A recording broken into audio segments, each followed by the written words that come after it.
Hello friends, welcome to my channel study packet. आज हम biology की टॉपिक पादप आकारिकी या प्लांट मार्फोलॉजी से संबंधित प्रश्न उत्तर करेंगे।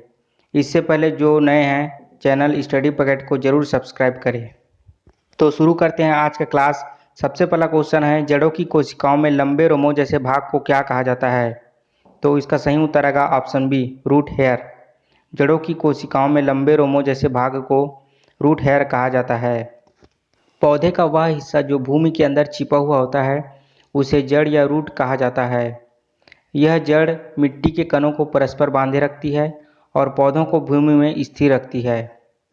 इसके बाद अगला प्रश्न है, किसी पौधों के वनस्पति भाग निम्न में से कौन कौन से होते हैं? तो इसका करेक्ट आंसर आएगा ऑप्शन ए, जड़, तने और पत्तियाँ। जड़, तने और पत्तियाँ किसी पौधे के वनस्पतिक भाग होते हैं, जैसे आलू का पौधा, अदरक का पौधा इत्यादि। नेक्स्ट क्वेश्चन है, खाना बनाने एवं स्वाद हेतु प्रयोग किए जाने वाला अदरक एक राइजोम है, जो निम्न में से कौन सा सत्य है? तो इसका सही उत्तर आएगा ऑप्शन ए, भूमिगत तना। अदरक, हल्दी और आलू तीनों भूमिगत तने के उदाहरण हैं। खाना बनाने एवं स्वाद हेतु प्रयोग किए जाने वाला अदरक एक राइजोम है, जो भूमिगत तना है। नेक्स्ट क्वेश्चन है, हम आलू के पौधे का कौन सा भाग खाते हैं? तो इसका सही उत्तर आएगा ऑप्शन डी, तना।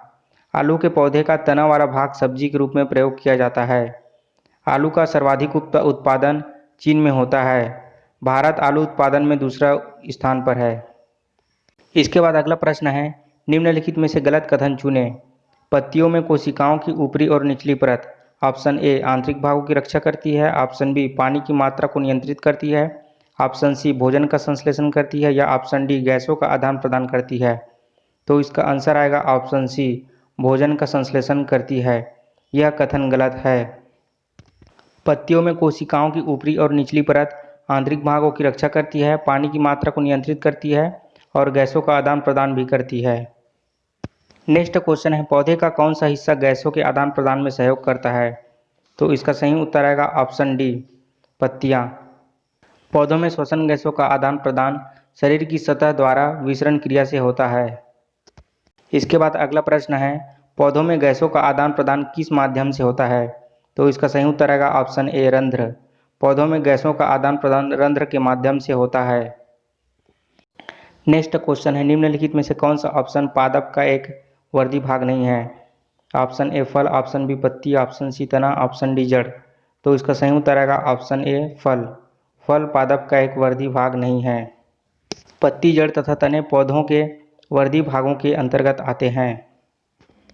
अगला प्रश्न है, निम्नलिखित में से कौन सा अपने जीवन काल में केवल एक बार ही फूल और फल देता है? तो इसका करेक्ट आंसर आएगा ऑप्शन डी, केला। केला अपने जीवन काल में केवल एक बार ही फूल और फल देता है।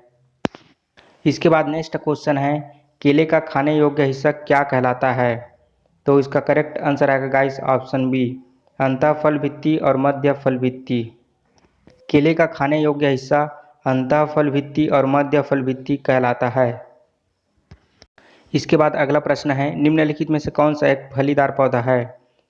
टमाटर, गोभी, आलू या मटर? तो इसका सही उत्तर आएगा ऑप्शन डी, मटर। मटर एक फलीदार पौधा है। नेक्स्ट क्वेश्चन है, निम्नलिखित में से कौन सा बहुबीजी फल नहीं है? तो इसका करेक्ट आंसर आएगा ऑप्शन सी, लीची। लीची बहुबीजी फल नहीं है, जबकि लीची एक बीजी फल है। पपीता, सेब तथा अनार बहुबीजी फल होते हैं। इसके बाद अगला प्रश्न है, इनमें से किसे सामान्यतः फल के रूप में प्रयोग नहीं किया जाता है? तो इसका सही उत्तर आएगा ऑप्शन डी, टमाटर। सामान्यतः फल के रूप में टमाटर का प्रयोग नहीं किया जाता है। इसका प्रयोग सब्जी के रूप में किया जाता है। इसका वानस्पतिक नाम लाइकोपोर्सिकम एस्कुलेंटम है, जिसे सोलेनम लाइकोपर्सिकम कहा जाता है। इसके बाद नेक्स्ट क्वेश्चन है, इनमें से कौन सा उभयलिंगी फूल है? तो इसका करेक्ट आंसर आएगा ऑप्शन ए, सरसों। जिस पुष्प में नर तथा मादा दोनों ही उपस्थित होते हैं उसे उभयलिंगी पुष्प कहा जाता है। सरसों उभयलिंगी फूल होता है, जबकि पपीता, तरबूज और खीरा एक लिंगी पुष्प होते हैं। वे पुष्प जिनमें केवल नर या मादा उपस्थित होते हैं उसे एक लिंगी पुष्प कहा जाता है। तो गाइस, प्लांट मार्फोलॉजी से संबंधित बाकी के प्रश्न हम लोग अगले भाग में देखेंगे। मिलते हैं टॉपिक वाइज क्लासेस की अगले वीडियो के साथ।